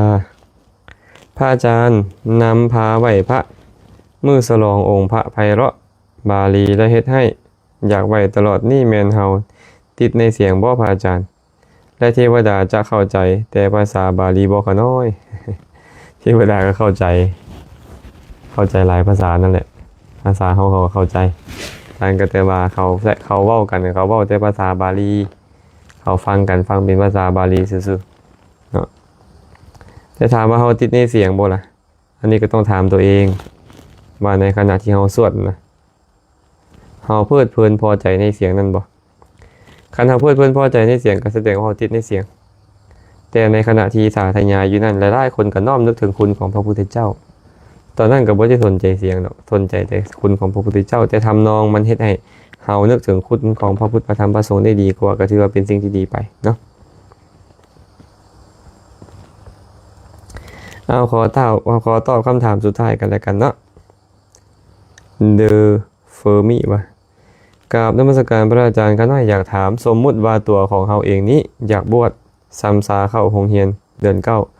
โดยการซักซ้อนจากอ้ายเนนผู้หนึงที่เพิ่นอยากให้บวชประมาณ3 เดือนจึงซิกหรือเฮียนต่อไปอยากผู้ว่าก็น้อยได้บุญบ่ถ้าหากตอบตกลงเข้าไปบวชนำเพิ่นหรือเพิ่นซักซ้อนแบบนี้มันบ่งามบ่หรือแนวใดตอบว่าการซักซ้อนให้เฮาบวชเป็นสิ่งที่ดีหลายจะบวชได้ดลหรือบ่ดลก็เป็นสิ่งที่ดีเพิ่นนั่นก็ซักซ้อนในการเฮ็ดดีเฮาเองได้บวชคันเฮาประพฤติปฏิบัติได้จะอยู่ดลหรือบ่ดลก็ถือว่าเป็นความดีทั้งหมดสร้างอุปนิสัยในการบวชในอนาคตพร้อมฉะนั้นเนาะถ้าหากว่าบวชได้และประพฤติดีได้พร้อมอันนี้ดีหลายแต่ถ้าหากว่าบวชแต่ว่าประพฤติบ่ดีเลยอันนี้ก็บ่ค่อยดีเนาะอันนี้ก็บ่ค่อยดีศีลก็รักษาบ่ได้สมาธิก็บ่ได้เจริญปัญญาก็บ่ได้เจริญธรรมะก็บ่ได้ฟังเลยคันบวชแบบนั้นก็บ่คุ้มค่าเนาะเอาตอบให้แบบนี้เด้อส่วนคำถามอื่นนะส่วนคำถามอื่นก็ขอยกไปเป็นมือใหม่กันแล้วกันเนาะขอยกเป็นมือใหม่เพราะว่ามื้อนี้ใช้เวลามาหลายแล้วเมื่อยมื้อนี้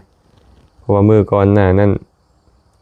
ก่อนจะเดินทางมาวัดป่าศรีดำดวนได้เดินทางออกจากงานตอบปัญหาพระวินัยเดินทางออกไปอยู่สนามบินพอไปนั่งอยู่สนามบินเขามีบ่อนพักของพระแต่ก็นอนบ่ได้เพราะว่ามีโยมผู้หญิงนอนอยู่นอกกลางคืนพระนอนบ่ได้ได้นั่งไปนั่งมามีโยมทำความสะอาดเขามาไล่หนี โยมก็บอกไล่ให้หนีจากห้องหนีเด้อเพิ่นว่าบ่ให้นั่งอยู่ในนี่ได้ให้ออกไปนั่งอยู่นอกห้องอาตมาก็ไปนั่งขดอยู่ตังที่เขาเจ้ารอท่าเนาะไปนั่งกดอยู่ตังง่วงแล้วมันก็คอพับตกลงเจ็บคอหมดเจ็บแอวเจ็บขานะบ่ได้นอนเนาะจนสอดแจ้งนั่งตั้งแต่กลางคืนจนสอดแจ้งพอสอดแจ้งแล้วก็มานั่งเครื่องบินมานครพนมแล้วก็มาฮอดวัดป่าศรีดำดวนมื้อวานนี้นะก็รู้สึกเมื่อยๆมื้อนี้ก็เดินทางจากวัดป่าศรีดำดวนมาฮอดก็ยังบ่ได้พักผ่อนเทื่อก็รู้สึกเมื่อยได้จักหน่อยนึงเอาเป็นว่ามื้อนี้ก็คงจะตอบคำถามส่ำนี้ก่อนเพิ่นถามมาตื่มน้อยหนึ่งสมบูรณ์สิริพรขอนอบนมัสการพระอาจารย์ก็น้อยขอไว้ถามเรื่องนิสัย4ข้อสัญญาดองที่น้ำมูดเน่ามันเป็นยาบ่แก้พยาธิใดวิธีกินแนวใดพระสงฆ์ข้าเจ้าเลยนะถ้าหากสาระสารออกมาบวชเป็นบรรพชิตเลยต้องมีนิสัย4ก็คือใช้ผ้าบางสกุลเขาจะถวายผ้าหรือบ่ถวายก็ต้องอยู่ได้บิณฑบาตฉันเขาจะเอาของมาถวายหรือบ่มาก็ต้องบิณฑบาตฉันอยู่ได้อยู่โฮมต้นไม้เป็นปกติถึงบ่มีเสนาสนะให้อยู่อาศัยก็ต้องอยู่ใต้ต้นไม้ได้สัญญาดองที่น้ำมูดเน่าก็คือน้ำปัสสาวะอาจจะเป็นปัสสาวะงัวก็ตามปัสสาวะตัวเองก็ตามเอามะขามป้อมส้มมอเป็นต้นมาดองแล้วก็บริโภคหรือจะบริโภคน้ำปัสสาวะสดๆเลยก็ได้มันก็รักษาได้หลายโรคเนาะรักษาได้หลายโรคมันก็เป็นสิ่งที่พระสัมมาสัมพุทธเจ้าประทานไว้มันต้องเป็นยาดีนะมันก็แก้ได้หลายโรคนั่นแหละมันจะก็เฮาบ่ค่อยทายดื่มน้ำปัสสาวะเข้าไปมันก็ซอยทายได้เพราะมะขามป้อมเป็นต้นมันก็เอามาสั่นก็ซอยขับทายล้างสารพิษเป็นต้นได้คือกัน ก็เป็นยาแก้พยาธิได้หลายอย่างก็ลองบริโภคมื้อนึงอาตมาตอนอยู่วัดเขาสนามชัยนี่ต้องบริโภคน้ำปัสสาวะตนเองตลอดเอาน้ำปัสสาวะมาบริโภคตลอดเวลาขับถ่ายก็ง่ายแล้วก็บ่ค่อยมีโรคนะบ่ค่อยมีโรคอันนี้ก็ตอบให้ไปนี่เด้อตอบให้ไปนี่ส่วนคำถามอื่นที่ยังบ่ได้ตอบก็ขอยกยอดไปเป็นมือใหม่เนาะจังหาเวลามาตอบให้มื้อนี้ตอบคำถามไปได้ตอบคำถามใดไปยังบ่ชัดเจนก็ต้องขออภัยก็ถามเข้ามาใหม่เนาะหากมื้อนี้ได้ใช้คำเว้าคำจาอันใดกระทบกระทั่งจิตใจท่านผู้ใดผู้หนึ่งก็ขอขมาลาโทษมาณโอกาสนี้บุญใดกุศลใดที่ทุกคนทุกท่านได้เฮ็ดแล้วอาจารย์ก็ขออนุโมทนาสาธุการนำอาจารย์เองได้เฮ็ดบุญกุศลอันใดอันหนึ่งตั้งแต่อดีตจนถึงปัจจุบันก็ขอแบ่งบุญกุศลทั้งหมดนั้นให้ทุกคนทุกท่านจงมีส่วนร่วมขอให้สรรพสัตว์ทั้งหลายจงมีส่วนร่วมในบุญทั้งหลายเหล่านั้นขอให้สรรพสัตว์ทั้งหลายจงเป็นผู้มีความสุขโดยทั่วกันท้ายที่สุดแล้วก็ขอให้กุศลนี้จงเป็นปัจจัยให้ทุกคนจงได้ประสบพบเจอแต่ความสุขความเจริญปราศจากทุกโศกโรคภัยปรารถนาสิ่งหนึ่งประการใดบ่ว่าจะเป็นมนุษย์สมบัติสวรรค์สมบัติหรือนิพพานสมบัติก็ตามขอให้ความปรารถนาของทุกคนทุกท่านจงสำเร็จโดยทั่วกันเทอญ